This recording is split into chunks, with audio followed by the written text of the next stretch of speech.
Hello, everybody, and welcome to the first episode of the Connor Quest Log, the hopefully bi-weekly podcast in which we talk about pretty much everything that we want to talk about, whether that be anime, games, manga, internet things, nerdcore, all the things that hopefully interest you, the listeners.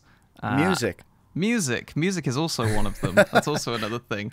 And and also guests. We'll have guests. We'll have people here. And I'm saying we a lot as like a conjunctive thing, if that's the word, because right now I have Mr. Shwabadi with me. Hello. It's Mr. Shwabadi. We all know Shwabadi.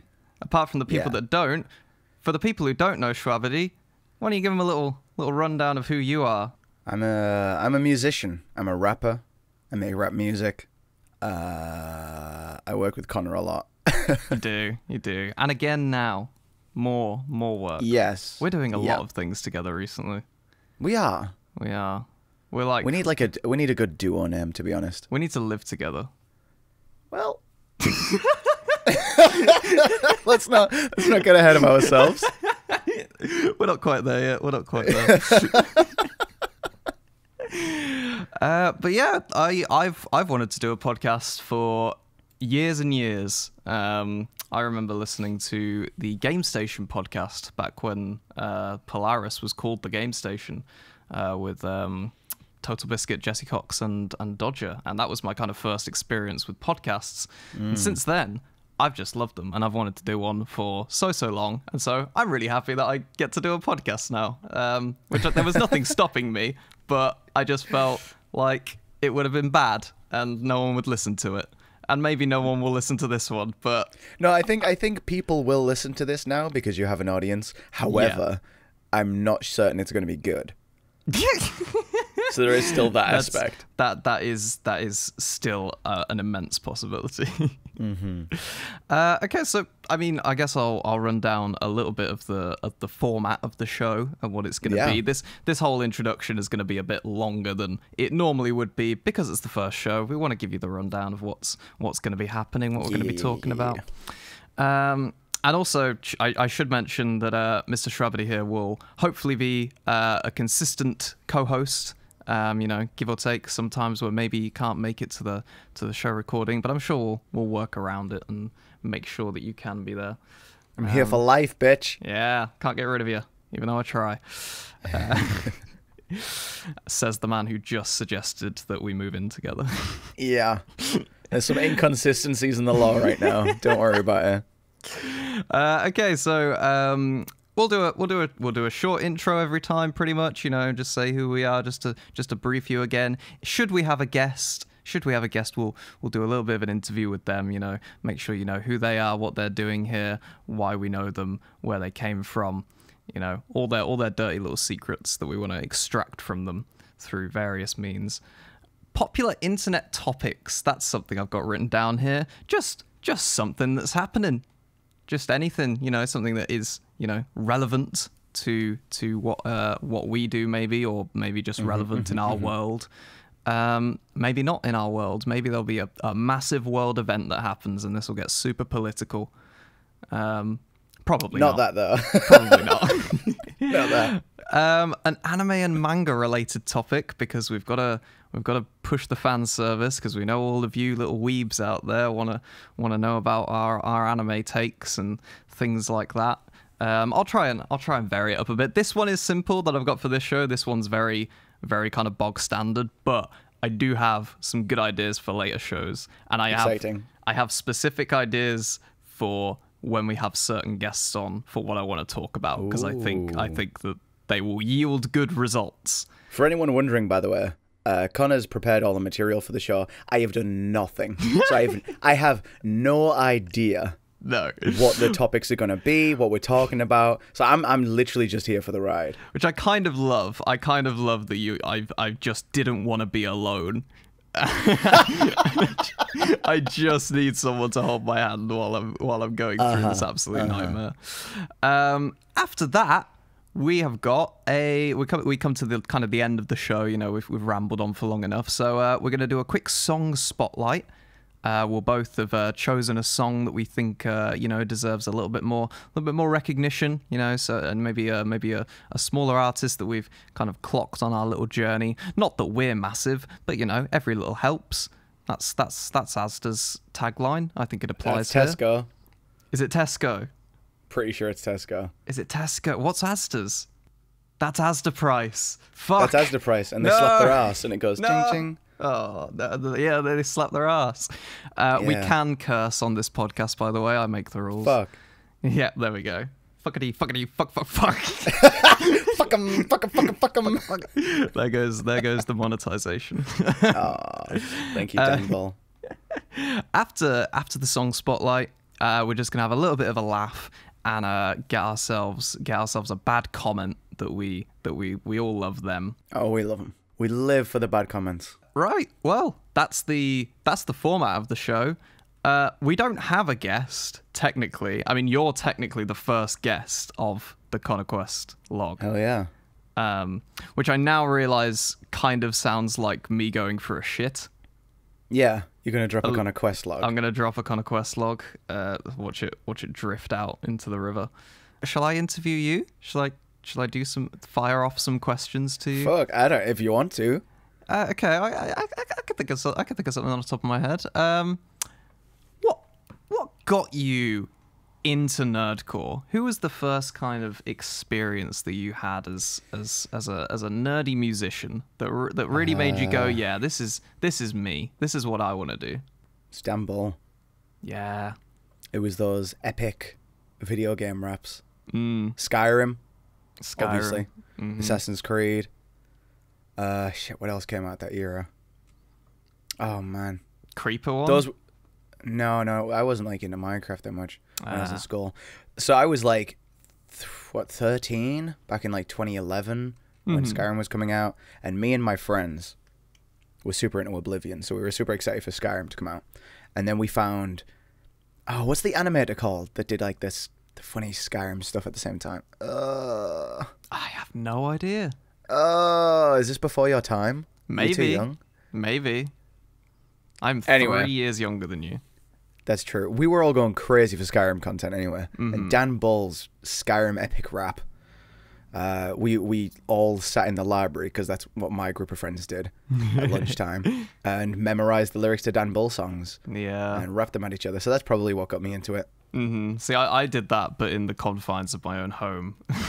Yeah. Because no one else listened to Nerdcore. So at least you had company in what you were doing. Yeah. Yeah, I think for me it was definitely Dumble as well. The first time I heard the Skyrim rap was when he did it on a mountain. not the original one. Not the original. I think I actually first heard it when it was on like his like best 100 like moments. And then I heard that one and I was like, oh, what's that? And then I saw him on some kind of big hill that kind of looked like where I live, because they all look the same. Yeah, so I think Dumble's a pretty big staple for the person that got a lot of people into Nerdcore. I tell you what was another one, Ken Ashcorp. I've never heard of them. Ken Ashcorp is a musician that makes kind of pop, indie rock, alternative. I don't really know how to classify them, but like bangers, absolute bangers. And they do not release very often. But when they do, let me tell you, holy shit.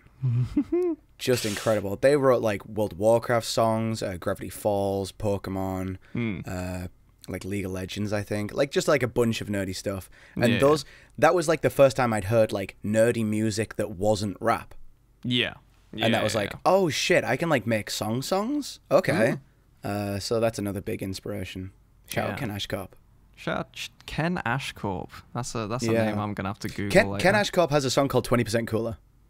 Well, that was how I first heard of him. I think you might have showed me that one when I did the 20% Cooler bar.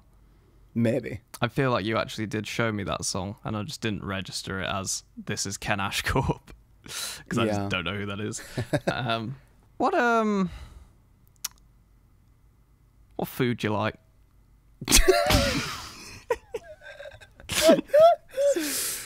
This is just a kind of. I'm just spitballing here. Yeah, it's really. This is like we've met for the first time and we're just desperately trying to make conversation. So you like herbal tea, or is this just gonna be like the small talk podcast? Basically, yeah. This is me. This is basically me on a first date. Excellent. That's. I love that we get to have that little insight. Yeah. What happens is I get to the date, I meet you, I ask you to move in with me, and then I just like try and fix everything from there. Mm-hmm. That's how I do on dates. Seriously though, what food you like? I like a lot of Asian food, Japanese and Korean foods. I'm pescatarian, which means I don't eat meat, but I eat like fish. So that discounts a lot of Chinese and Korean foods. I thought you were Buddhist. Yeah, so Japanese food though, that's fish heavy. Lots of fish there. Love that. Yeah. Sushi. Let's go. Sushi, yeah. Big staple. I had my first sushi experience with you not too long ago. You did. I hand-fed you. Yeah, that was fun. Salmon nigiri. It tasted like salmon. It definitely tasted like salmon. Yeah. I think I did like it. I'm not a huge salmon fan, but everything surrounding the salmon was nice, and it kind of dulled the fact that it was salmon a little bit. Yeah. Is there other sushi rolls that don't have salmon in them? Dude, there's like thousands of sushi rolls. I'll probably like one of them. Yeah, I'd assume so. Yeah, I'll probably enjoy one of them. I need to. Yeah, I'll try sushi again at some point. It's like it's difficult to be a weeb and not enjoy sushi, dude. Yeah. Let's be real. No, it is. It is. It's part of the culture. Mm-hmm. I mean, I am a big fake weeb. You know, I don't even watch anime. Everything that I've written is just the Wikipedia page ripped and then rhymed. Oh no. That's what I do. The truth come out. It's a skill in itself. It's a skill in itself, honestly. Fair enough. Right. Well, that's my interview with Mr. Shwabadi. That's all the questions I've got for him. I already know everything. Questions. I already know everything about this man. Like I have nothing to ask you that I don't already know. Yeah. Let's be real. Most of our viewers are the same people. Yeah, that was actually something I was going to mention, was like that there's a very small probability that someone clicking on this video doesn't know who you are. Yeah. I mean, there is the chance that there is someone just gonna click on this video that knows neither of us and is just here for the experience. Like that one guy on Twitch. Do you remember that guy? No. He came into my Nerdcore reaction stream and just said, "Oh yeah," what? and was like, "What is Nerdcore?" And what I is was Nerdcore? like, I literally was just like, how did you get here? Like, how did you find this stream? And he literally said, I just scroll down and click a random stream and say hello. I love that. And I was like, you know what? That is fair enough. And I hopefully I educated him, but I think he left. Like not long after I was showing him a Fable song. So maybe he wasn't into it. Maybe he left to listen to some more Fable. Maybe he was so excited that he was like, this is my new jam. He did follow, so you know, maybe he'll return. Maybe he'll shout out that guy. Yeah, maybe he'll come back. Right, well, I guess that will probably move us nice and swiftly along to the popular internet topic segment of the show. I really hope you edit these down. We've only been going for, 16 minutes? We've been recording for 16 minutes, and there's probably like 3 usable minutes of conversation there. No, it's all going in. This is uncut, raw. Uncut. No, nothing is happening to this audio. I'm just uploading it to YouTube. I'm not doing anything. Just audio. There's going to be no background screen. There's going to be no indication of any kind of color. It's just a black screen and our voices. Just upload your voice. Yeah, that'll make me look fucking insane, won't it? Okay, what's our next segment? Our next segment is the popular internet topic. And the thing I thought would be fun to talk about, since it's kind of fresh in our brains, is the sensation that has completely swept over Twitter and some parts of Instagram and most of YouTube at the moment. Among Us. Yeah. Among Us. The very, very simple imposter kind of deduction, hidden role game, who done it kind of thing. And it's really exploded. Yeah. It's really exploded. I always find it fascinating when something like this happens. Well, there's been like 2 of that recently, right? There was Fall Guys, and now there's Among Us. And I feel like Fall Guys is fun, but like, I don't know, I feel like Among Us is just like, hey, hold on a minute. This might be something that lasts a little longer for me. Yeah, there's a beauty in simplicity for me. And that was like another thing I attached to this, was the immense success that the most simple games have over more complicated games. But Fall Guys isn't even really a complicated game, but there's way more to it than Among Us. And yet I haven't even played Fall Guys yet, because I don't know, it just didn't really appeal to me. But then Among Us, it took me a little bit to play it, but then as soon as I did play it, I want to just play it all the time. Yeah, seriously. It's fantastic. It's all I've been thinking of. We played it for the first time, like, yesterday. Right? And it's all I've been thinking of since. Yeah, I mean, that was... And here's the thing, right? Is what I think makes it so good is that it's one of those games where, like, more than 50% of all the gameplay is on you. Like, it comes from player interactions, conversations, discussions. It's like, only like half of what you're doing is actually in the game. Everything else, it's like, okay, now it's over to you guys. Yeah, 100%. I mean, the like... I think what I like about it as well is... I don't know where it came from, but there's apparently this, like, you know, hidden rule that, you know, when you die, you don't talk. When you're not in a meeting, you don't talk. And that's just kind of decided when you're, especially when you're doing it in a call and stuff. And I really like that. And people relate it a lot to the Jackbox game, Push the Button, which, it it kind of is a similar sort of deal, but, you know, they are still quite different. But one of the things in that is you just talk all the time. Yeah. Like you can talk the entire way through. And I don't know why, but it gets so much more hostile when that's the case. I don't know why. Yeah. You are at each other's throats in that game. Every push the button game I have played, it has ended in tears. It's like Monopoly at Christmas. It's the worst thing. But Among Us, like, we kind of go through this whole, like, you know, stage of being all against each other and calling out liars and everything. But then when the imposter is revealed, all is dandy again. Like, everyone just kind of, you know, goes back to their position. It's like, yeah, I was the killer. And then we're like, oh, you. Like, oh, you. You weren't there. You left. We played a few more games after you left. I think the best game as an imposter I will ever have to this day, and I'm so sad that I didn't record it. I won, by the way, which was wild. There was only 5 of us, to be fair. I think it was me, Irene, Autumn, Olaf, and Connor. There were no meetings. I killed 3 people in, like, the first run through of the game. I was an assassin. I was like Jason Voorhees in Jason 10. It was mad. Jason 10? What the fuck? Jason X. Is it Jason X? There's a lot of Jason films. Yeah, I am not that well read on horror franchises, unfortunately. There's a lot of Jason films. There's, you know, he got resurrected, and then he had his revengeance, and then a revelation.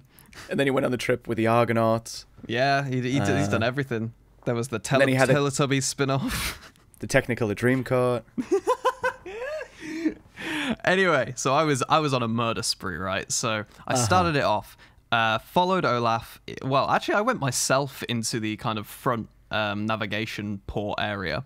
And I took a page from your book and I pretended to, work on some wiring at the top. Meanwhile, Olaf had an actual job at the front kind of desk area. And I was like, oh, okay. Yeah, I can kill him.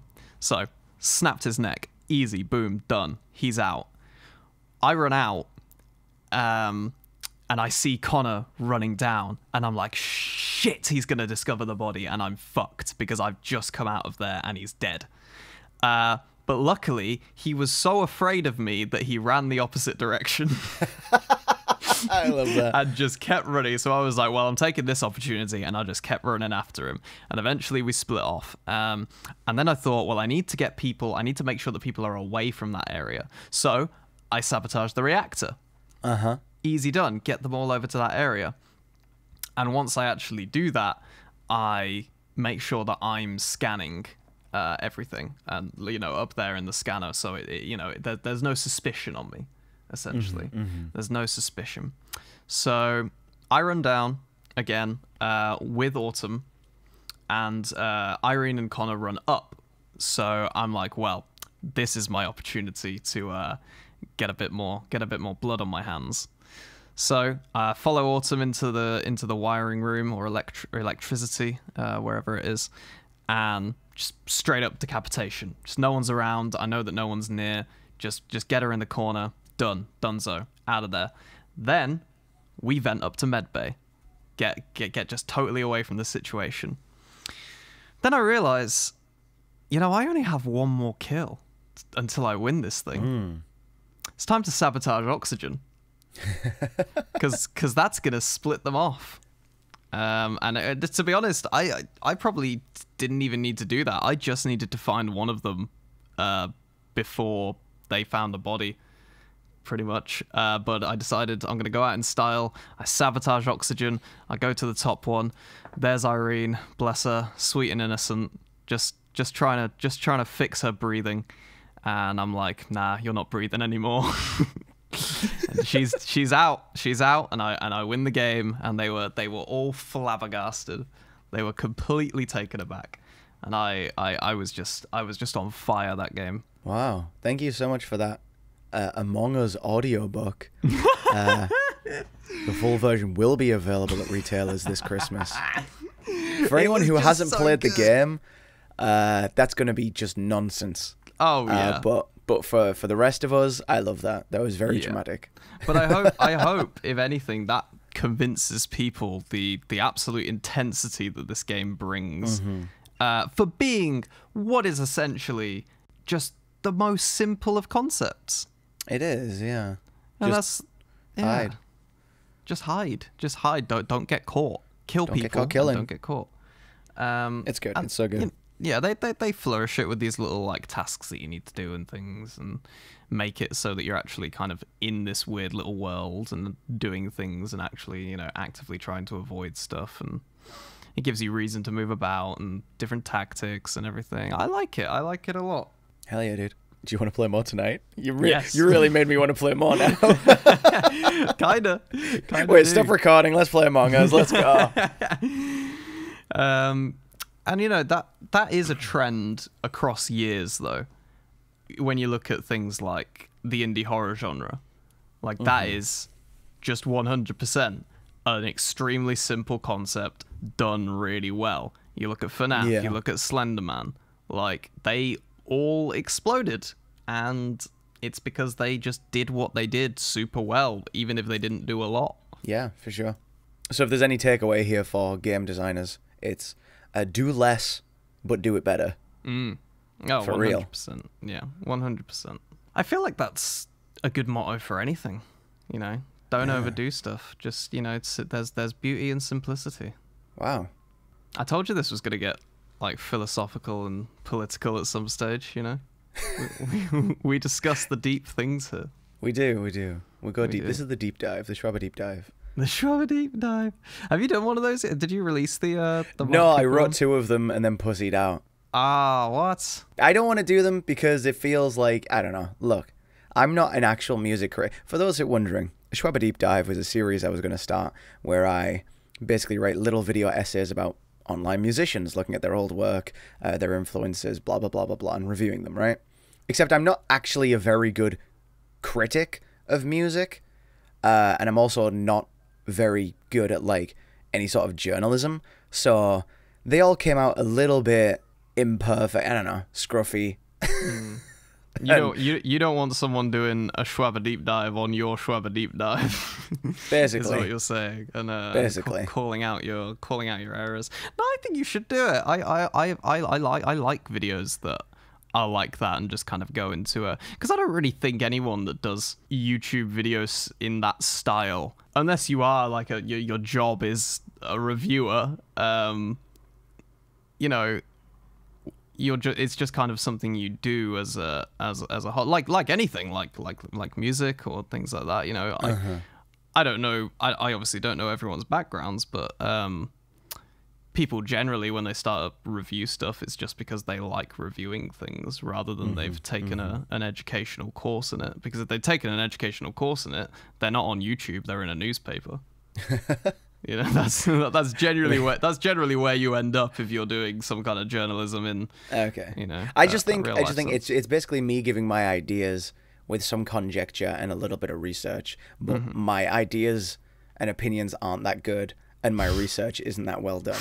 So it's like, maybe I'll do it in the future, but maybe not. We'll see. We'll see. I also have an idea for kind of like a more in-depth analysis kind of video series, which I'm still not going to give. Explain this to me. Yeah, I'm still not going to give the name away because the name is fucking beautiful. It's so good. It's the best like series name that I've ever thought of, and like the Connor Quest log is great. Like I was pretty happy when I came up with the name for this podcast, but this is just beyond anything. Like this will get views just because it has a good name. That's hilarious. That's honestly, it's so good, and I'm gonna be really sad if people don't think it's good because I'm so funny, gassed. Dude.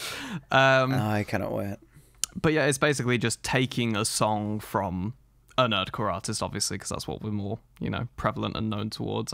There's plenty of people that do, you know, kind of chart music and everything.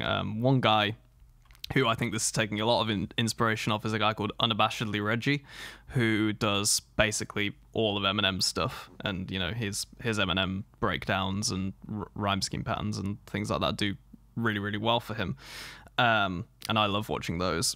So I thought I'd maybe try and do a similar thing. And kind of take a song, go by it, you know, stanza by stanza, highlighting the rhymes, breaking down each kind of reference that they do, making sure I, you know, really do basically like an in-depth reaction, because I'm fairly capable at catching most things in a nerdcore app, but obviously I don't catch everything in an initial reaction. So this would be like I'm going in. Like, I'm going in now. I'm getting every single morsel of intelligence that these people have crafted into their bar, even if it's not actually there. I will happily just go completely overboard and just totally start reaching. Exactly. That's what it's all about. That's what it's all about. And I really just enjoy doing that anyway. So it's like I would love putting that into a kind of actual standardized format and doing it properly. Well, we got off topic for the popular internet thing and just started talking about ourselves, which is probably going to be a recurring theme. Yeah. That's generally how these things go. So we could probably move on to the next thing. I'm excited. What is it? It is an anime and manga related topic. Ooh. This one is really dull. I just thought, you know, it's the first episode. We don't want it to be too taxing. It's the first episode. Might as well make it boring. Yeah, no, that's great. We don't want to entice people. We don't want to do this forever. We want this to flop so we don't have to fucking do it again. What is it? It is what are we watching right now? What are we watching right now, dude? Yeah, what have we seen in the last kind of, maybe couple of weeks or month that, has interested us? What are we reading maybe? Because obviously, manga, we read manga now. I read, finally. I don't read it. I've never read in my life. And I've just started reading, and someone should have told me about it sooner, honestly. It's really good. It's really great. It is. Yo, we've been watching something together. We have been watching something at the same time, both of us. Yeah. The Promised Neverland. Very exciting. It is very exciting. I love kind of shows. I was talking with Kairo about this actually. I love shows that are kind of wrapped in some kind of big mystery that you don't really know about, and you kind of go on the journey along with the characters figuring out these little pieces.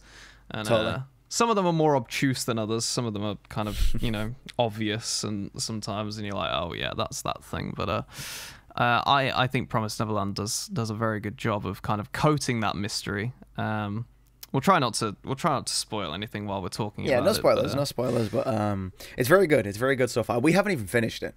No. It's only it's 12 episodes and we still haven't finished it. No, we're on like a month 9 or something. Yeah. But I do probably plan on buying the manga at some point, because it's a series I enjoy, and that's what I'm going with manga that I buy. Is actual things that I like. What have you been watching on your own? What don't I know about? On my own, God of High School. Mm-hmm. Which is okay. Okay. It's okay. I was super interested. I don't know, because I haven't seen Tower of God yet, but I was super interested in the first 3 episodes. I was like, okay, hey, this is cool. If you've seen Hunter x Hunter, I know you haven't, but if you've seen Hunter x Hunter, episodes. It's like the Heaven's Arena arc, but like the entire show is that, which is cool, and you're tuning in, you're like, hey, this is interesting. And then episode 4 happens, and it's like, oh, I could not give less of a fuck about this series anymore. Wow. It's really funny. That hard? That it early? really did. Oh my god. But I'm gonna keep watching eventually to see what it's like. I've been watching speaking of Keiru, him, Annabelle and I have been watching Higurashi. He told me about Higurashi. Yeah, speaking of a show wrapped in mystery. It's like a horror, thriller, mystery, supernatural, creepy little show. It's really fun so far. Really interesting. Not fun. That's probably the wrong word. Really interesting. Yeah. I think we established that we find murder fun when we were talking about Among Us, to be honest. Yeah. I mean, there's a great out of context screen cap that Annabelle took of my face next to a scene from Higurashi from like the Discord call we were in, where it's just like a bloodied, mutilated corpse on the floor and just me grinning from ear to ear. And that's not because the murder is like, oh, hooray, someone got killed in that show. It's just because every time something like that happens, it's filling in a blank in the mystery. So I'm like, oh, fuck, that makes sense now. Yeah. So what we saw 8 episodes ago is actually this. So that's why I'm filled with such joy. The scene of a dead child in anime. Oh, wow. Yeah. I mean, that, I guess, we are watching Promised Neverland as well, so that's that really is a reoccurring theme at the moment. Yeah. It's funny that you say about God of High School, being kind of meh, because or at least falling off reasonably early, because a lot of people had that about Tower of God as well, and I watched about 10 episodes of Tower of God. Yeah. And I won't lie to you, I do really enjoy it, but I watched 10 episodes, which was the amount of episodes that was available to me at the time. I wrote my song, released it, and I've never touched it again. Because I don't know, it didn't. It's good, but it just didn't really grip me. And I've heard for both of those series that the manhwa is better, the webtoon is better, that it's based off of. But I mean, For how many animes and series is that true for, dude? Where the manga is better. Yeah. I mean, the only ones I can think of that aren't are the ones where it's not even necessarily that the anime is good, it's just like animated really well and is like a spectacle. So something like Demon Slayer. Demon Slayer for sure. Because obviously the anime looks amazing, so when you then read it, it's like, oh, he's not doing his twizzly twirly things anymore with the sparkles. I miss them. So yeah, it's a weird one. I'd say manga that I am enjoying reading is Assassination Classroom. Hell yeah. I don't think obviously One Piece makes me laugh a lot.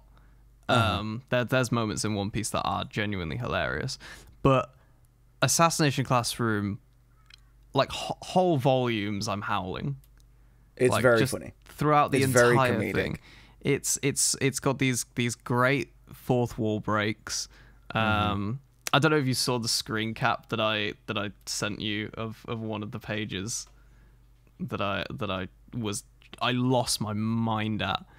It was where I guess I'm gonna do. I mean, this series has been out for a long time. Okay, there's gonna be a slight spoiler in what I'm about to say. So if you don't like it, you can pause and you can just skip a little ahead of it. But minus spoilers for Assassination Classroom. Minus spoilers.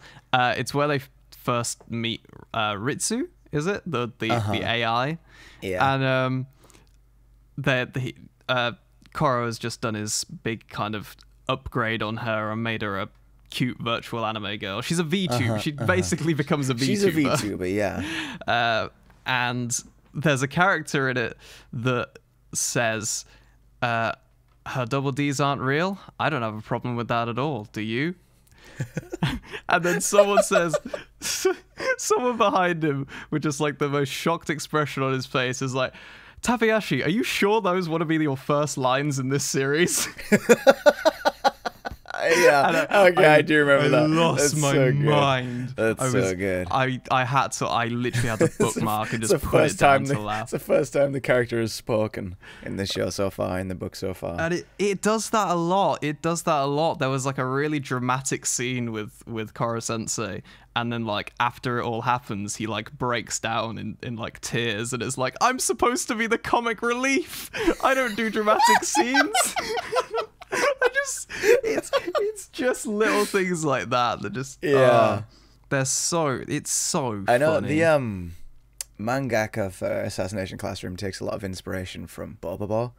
Yeah, they're a big fan of that. And you can see that with certain like things like facial expressions and certain jokes. It's definitely you can see that influence. Yeah, definitely. Both of those series I fucking love.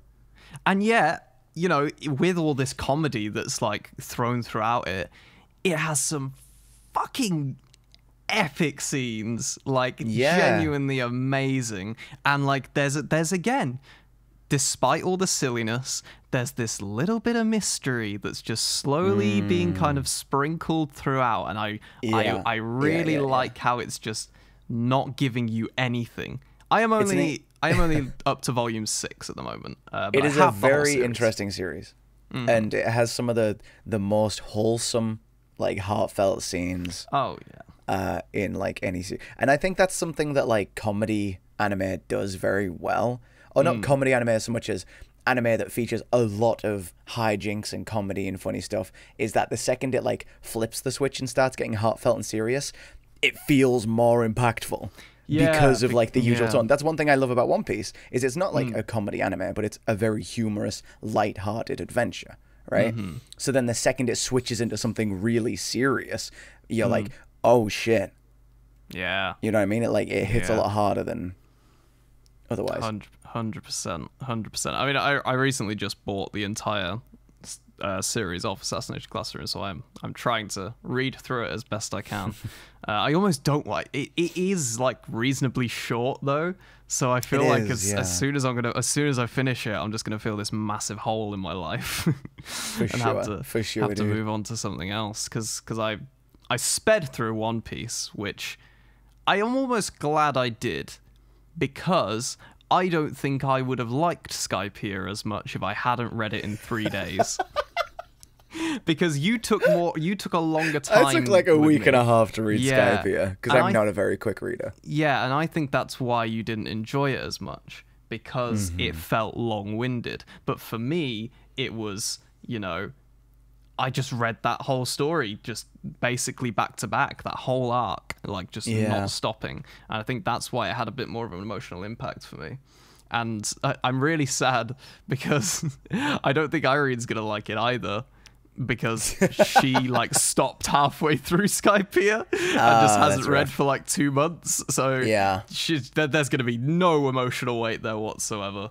Unfortunately, maybe there will be. You know, I don't know. I don't know her opinion on that arc yet, obviously. But I mean, I think there's also arcs that are, you know, no matter how quickly or slowly you read them, they're gonna hit you. So, but that's the problem with Skypiea, is it's so long and drawn out that you're kind of just like, there's so much here. Because there is, and that's why I understand why people don't like it, even though it is my favorite arc, hands down, number one in One Piece. What are you talking? Okay, all right. You can say that you enjoy it, and I don't get upset about that. But when you say it's your favorite arc, I'm like trying not to start swinging these fucking hands, dude. It made me cry so many times. So many times. It is. Are you kidding me though? No. Okay, let me just say a couple of words, okay, which are the reason why I'm so surprised right now. Water 7, Enies Lobby, Paramount War. Right. None of that's going to top Skypiea. Let me explain. I'm doing this based on the cryometer, okay? The cryometer? Yes. Just how much you cry? Yeah, basically. You cried more in Skypiea than you did at Enies Lobby? Yes, because right, Enies Lobby only had 2 moments where I cried, albeit I was inconsolable and like hard making sounds that I've never made in my life before. Ugly crying, yeah. Ugly crying. Oh my god, I was a wreck. I was an absolute wreck. But that only happened twice. That only happened in the 2 moments that it would happen in Enies Lobby. In Skypiea, there were like 5 separate occasions where I cried, and I cried once throughout an entire chapter. I literally did not get upset once during Skypiea. I don't know how. It's so crazy, dude. It's so crazy. It was so good. And like for me, I think, because I read it so quickly, everything in it was still fresh in my mind. And like the amount of stuff that was in it for me all really tied in nicely together at the end. Like there wasn't actually anything that was kind of left unsaid. And if there was, it was a massive foreshadowing moment anyway. Okay. Like one bit that I guess I can't discuss because it's a little bit of a spoiler. We're really trying not to give any spoilers out. Yeah. If you haven't read or watched One Piece, please do. It's incredible. I slept on that shit for like a decade, and I'm really sad that I did. I mean, I remember watching One Piece as a kid, because it was just on the channels that I watched anime on. One episode that was on, and it was this isn't a spoiler. It was Usopp's first scene. In the Syrup Village arc. Yeah. And it was like, the episode was called like The Boy Who Cried Pirates or something like that. Yeah. I saw that on TV. And I was watching it, I was like, wow, this looks shit. When I was like 14 or whatever. And then just never came back to it. I mean, people say arguably the worst arc, so. Yeah. So, I guess it would look shit. And I'm not as big a fan of Usopp as most other people personally. Yeah. I like him I like kind of comic relief characters, and how they kind of go about, and they have their serious moments. And I guess he did actually add a lot of emotional impact into one certain thing that happened, which I guess without him putting so much of a big deal about it, you wouldn't have felt. So he kind of inadvertently was a massive emotional point for me. I think he's done that a couple of times. My thing about Usopp that I love is he's just a fucking normal guy. He's like he's the only one in the crew who's just like, I guess kind of except for Nami, but even then she's got her whole incredible knowledge of navigation and weather patterns and all that kind of stuff. With Usopp, he's just like, I'm kind of good with a slingshot. And that's it. So whenever he gets the chance to really shine and do something, it's like, that's what I connect with. Because I'm like, that's who I would be in this world. Yeah, you would be. And that's why I just adore him. Yeah, no, that makes sense. That makes sense. I mean, yeah, it's the character that you can kind of relate with most. Exactly. And that's why you love Sanji. Yeah, exactly. Because you're a fucking huge pervert. I knew that was coming. And you have gigantic legs. I think that was the other one I was just about to fucking say. You're going to say something about my long fucking legs. I'm so angry. I'm so fucking angry.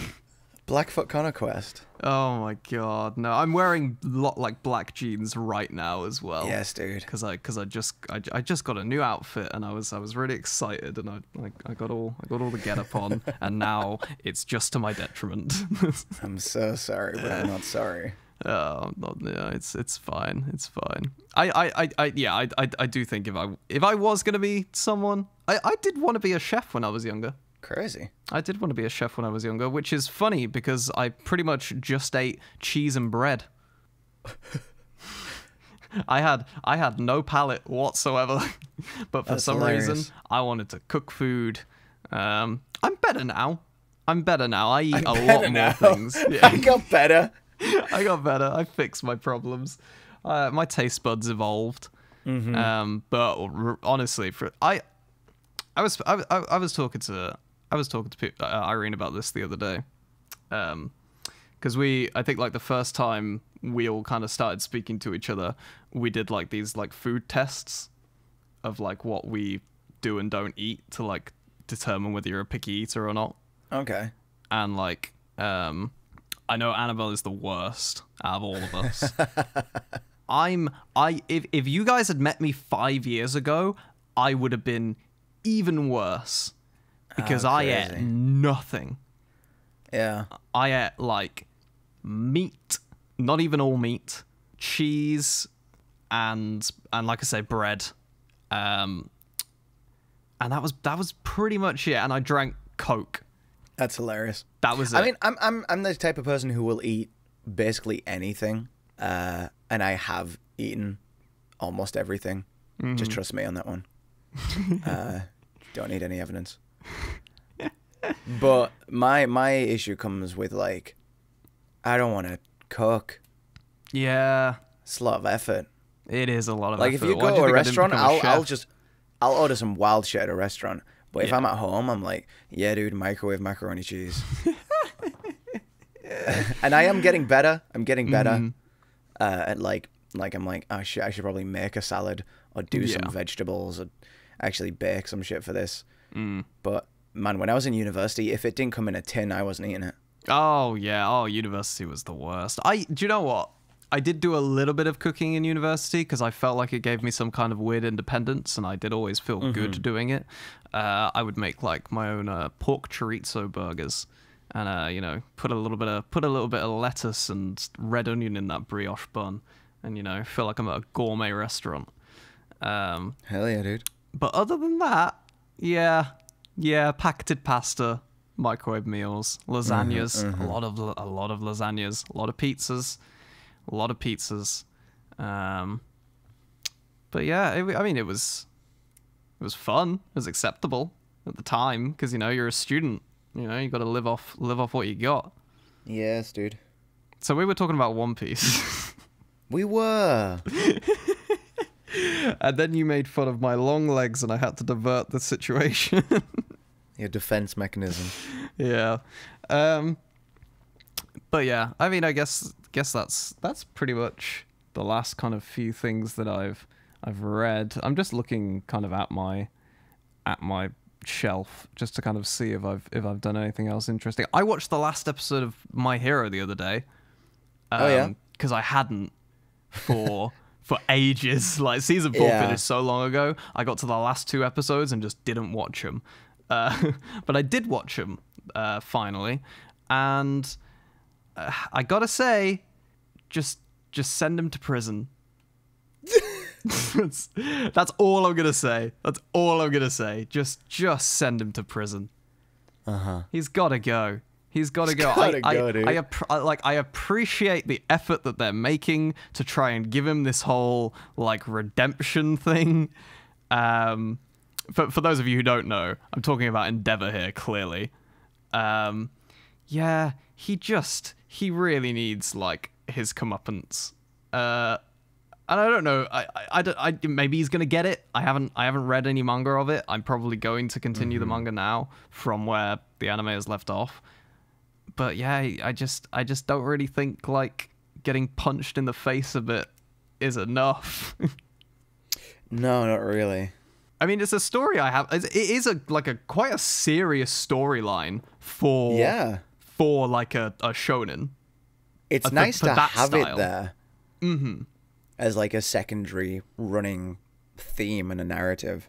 But I don't know. I feel like the resolution. I don't even know if it's like not being handled right, but it just doesn't feel. It doesn't feel like he's getting what he deserves for what he did. Mm-hmm. In a sense, and like I say, maybe the manga does more for that, but I don't know. We'll see in due time. Yeah. I do kind of like. I kind of like the fact that he's not just this fucking despicable guy, and he's not just like turned into a villain, because I feel like that would be a very cliche route to take. Yeah. So they've at least not done that, but I don't know if they're now like kind of making him too good. If you know what I mean. I think we're gonna have to. I think the story's still developing. Yeah. It's a weird. My Hero is an interesting one for me. It's had a lot of good moments, but it's never made me go wow, you know? Mm-hmm. It's never made me like jump out of my seat. Like that was fucking awesome. Like even okay. I know you don't like Mirio. No. Or really the whole overhaul arc at all. No, I don't. But there were two moments in the overhaul arc which genuinely made me pause the anime and like message someone with a screen cap going, "Holy shit!" One of them was when I think it's Overhaul or one of his minions is holding Eri. Spoilers for My Hero. You spoilers for My Hero. Sorry. Okay, minor spoilers for My Hero Academia. I won't like go into the actual plot points. I'm just going to mention moments. Yeah. And Mirio kicks through Eri's head and into Overhaul's face. Yeah. That was like the coolest shit in the world because I love Mirio's power. So seeing it used in really creative, cool ways, I'm just like, fuck yes, that's so cool. And then the other one was, you know, the big climactic finale fight of Overhaul. There were some visuals in that I thought were incredible. Yeah. So visually, from a story point, there was nothing where I was like, oh yeah, this has been building up and now it's finally all coming out kind of thing. Yeah. Just visually, there was some really good stuff. But I get what you mean. It's not a anime that has flawed me in a way that many others have. Like Demon Slayer did. I was watching Demon Slayer with Daniel Rustage in his house, and he already knew what was going to happen because he'd watched the manga. I read the manga, sorry. And we were, you know, the climactic episode that everyone knows in Demon Slayer. They came on and he would just like was looking at me as I was slack-jawed, crying. And I was like, oh my God, I have never been moved by visuals and music this much in an anime. It was crazy. Yeah, that was a peak moment for last year kind of anime. Was it last year? Right. Or was My it this Hero year? really doesn't have that. That was. Oh shit! Was that last year? I think it was. I think it was late last year. It was late last year right. when times were good. Must have been. Back in the good old days. Back in the good old days. Before the dark times. When Ninja likes anime. Wow. All of that good stuff. Yeah, Demon Slayer was amazing. But yeah, My Hero just hasn't had any of those super wow moments for me yet. Which I feel like it should have done, you know, in like 4 seasons, and there has been mad good moments, but it's just like, I don't know, I haven't felt them like I've done other things. One that's fucking recently got me wild is Fire Force. Some of the recent fight scenes in season 2, I've never been one to like release my inner 12-year-old child that like just looks at a fight scene and goes, wow, that's fucking cool.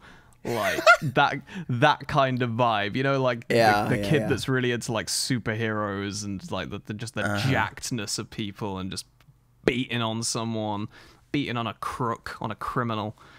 I've never been one to enjoy that aspect. I am way more of like either a story guy, either a art visual guy, or a sound guy. Because Fire Force, by the way, has one of the most beautiful sound design I've ever heard in an anime. It is, for me, it's the Demon Slayer visuals of sound.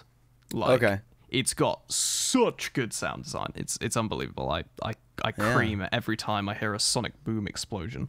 But there's been a couple of scenes very recently where just its like super badass cool factor just sent me. Just like made me fucking like something happened and I instantly paused it and had to like catch a breath because I was just like, whoa, that was so cool. Like it was crazy. And like that's awesome, happened twice this season. Like it happened maybe once the last season with one character who I absolutely love. And I'm going to say his name, Benamaru. And anyone that knows Benamaru, I think am I saying his name wrong? No, I'm not saying his name wrong. It's Benamaru. You will know what I mean by the scene that just he is an absolute fucking badass. Like he's so cool. Yes, dude. Yeah, it has. That's been the kind of first one that's really done those like big epic moments for me. Otherwise, normally it is like, you know, big emotional impact of things that make me fucking cry, like, you know, like a Full Metal Alchemist. And they're the things that really touch and inspire me. Yeah, totally. Man. Yeah, that was a good little manga segment. Hell yeah. That. I think we did well there. I think we did well. We pleased the weebs. Yeah, that's all we came here to do. Yeah, that's all we come here to do any day. That's our job. It is actually our job to please weebs. It's actually our job description, which is slightly depressing. No, that's good. It's great. But I think we can now kind of move nicely along. You know, we're like an hour into this now. We've been going for a reasonably long time. So I think we can move along to the last couple of segments, which don't take too long. They're just quick little descriptions of stuff. And one thing I thought would be really nice to do, to give back. I dropped my second microphone, and I'm not cutting this out. I'm not cutting this out because I'm going to reveal to the world now. I've been hiding this about myself. I have the jankiest microphone setup in the world. I have a Blue Yeti microphone that is not plugged in. Oh no, the Blue Yeti microphone is merely a stand for a smaller condenser microphone that I've had for about 7 years. And that is the microphone that I use to talk into people on Discord like Shwabadi here.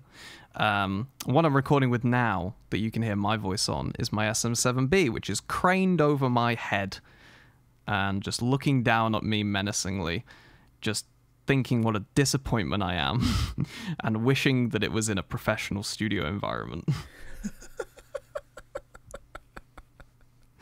And that's me. So, the final segments. I thought it would be nice to give back to the community that we are, you know, so prevalent in now, and very, very deep in our kind of, you know, ways. And we know a few people, you know, we speak to various artists and work with people all over the shop. So I thought it would be nice to do a little song spotlight of, you know, something that maybe isn't getting the attention we think it deserves, or just something we think is really good and is doing well and we want it to do better. And yeah, just kind of do a spotlight to them and a showcase of what they got, showing them what they got, as the big talking head would say. Show me what you've got. That's the one. So show me what you got, Shwabadi. What artist have you chose, and what song of theirs is? So I've chosen an artist that I did feature on my second channel, but it's kind of on a video that, doesn't have too many views, so I don't see the danger in bringing it up again.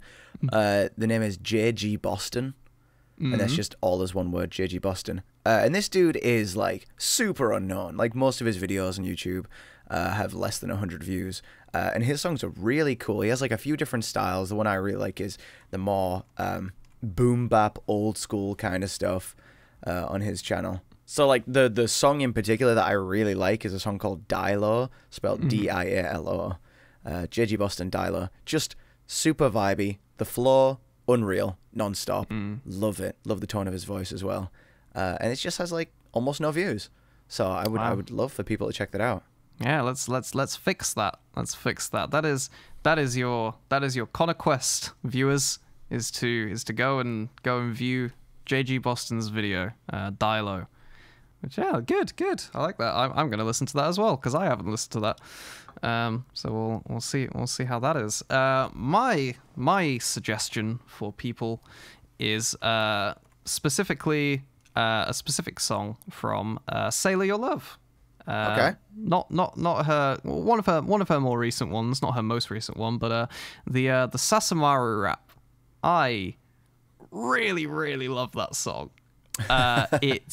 It's got character, it's got flavor, it's got bounce, ironically, or I guess that was the idea for it. She does really well with villains. I think, I don't know what it is about her voice, but she does do really well with villains at the moment. Her Rui one was really good as well, but we'll talk about the Sasamaru one. The thing I like about it, she has this strange inflection on her voice that just really carries the character really well. And, like, I'm a massive sucker for songs that embody something within the show and, like, really show off, what it's all about, sort of thing. And also, like, the chorus is great. It's got this real kind of light creepy vibe. She also produced it herself, I'm pretty sure, and like the production is actually really decent as well. So just overall, like, a really impressive song. And I am also biased because Sasamaru is your waifu. One of my waifu. She is my waifu. I have a thing for those arms. Honestly, big strong arms to cradle me. Want a lady who can crush me. Yes, in a bear hug. Yeah, exactly. In a big bear hug. Just take me out with those balls. I haven't listened to that song yet, so I'll definitely check it out. And yeah, that's our song suggestions. Your quest today, viewers, go view both of those songs. I've added another one. I've added another one to your quest. It's a 2-part quest. 2 parts. You have to do both to finish it. Yes. Otherwise, otherwise it'll just stay in your journal forever, dude. Exactly. They'll never go away. It's like I don't know, what's something that never goes away? Herpes. Like herpes, exactly. Yeah, exactly. It'll be like herpes if you don't do it. So, and you don't want herpes now, do you? Conquest gave you herpes. And it is your quest to get rid of them. So you have to listen to these songs to get rid of them. Okay. Last segment of the show, which should be a fun one. I like this silly little end card. The bad comment showcase. We did a video showcasing a lot of bad comments a while ago, which was very fun. And I thought we would kind of continue that trend a little bit on something else. Just one little sprinkle of idiocy to kind of carry us through to the end. Give us a nice little chuckle to end on a light note. Do you have a bad comment? Because I do. I have a funny comment. Let's hear it. Let's hear. So this is technically like a good comment. So this is coming from someone on our Karma rap where you featured on my channel, and they're quoting one of your lyrics and they seem really excited about it. And this is how they've written it. Fuck yeah, artist with the weapons, your boy George. Which I really love because that was also my reaction when you sent me that. Someone got it?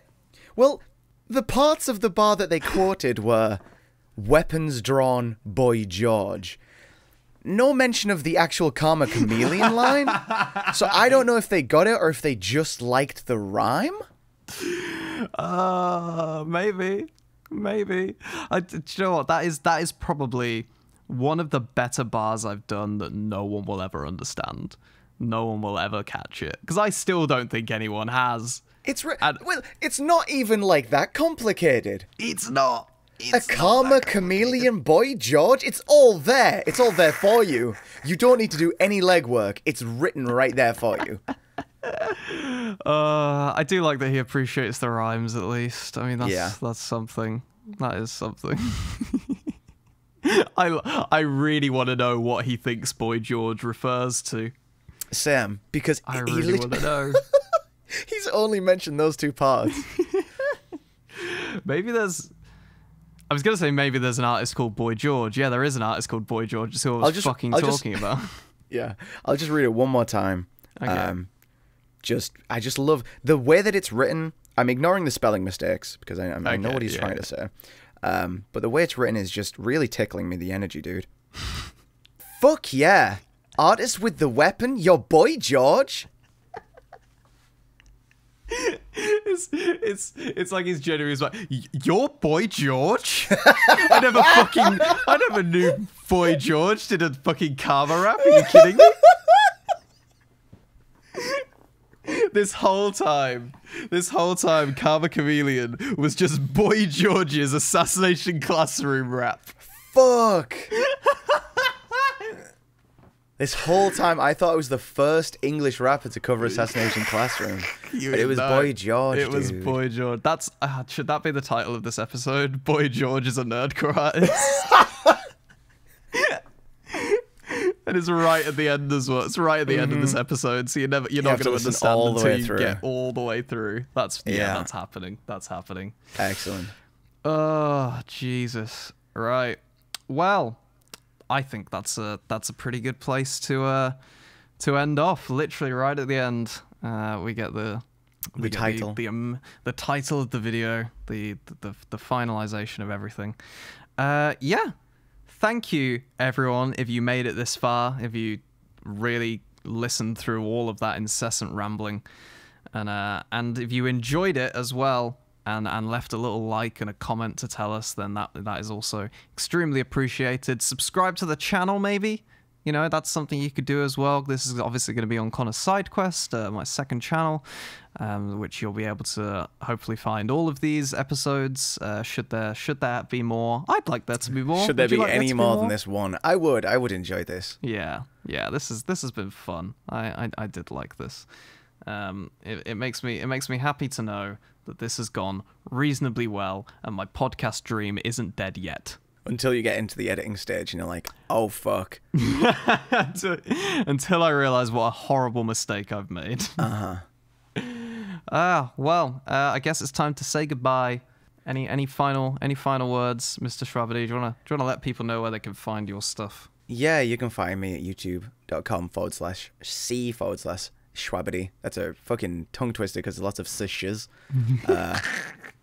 Or you can just search Shwabadi on Spotify and iTunes. I get 0.003 pence every time you listen to one of my songs. So, yeah, I mean, otherwise I'll be here on Connor Side Quest. Yeah, you will be, hopefully. We'll see you in the next one. Is that our outro? Do we not have like did you not think up like a cool outro? I barely thought up a cool intro. I barely thought of cool topics. I've done no thinking. Why did you think I'd come up with a cool way of how to end it? Okay, I'll come up with one right now. This is our outro. Okay. I've been Shwabadi, and then you say I've been Connor Quest. Good luck on your quests to get rid of herpes. That's not the outro. And then it ends.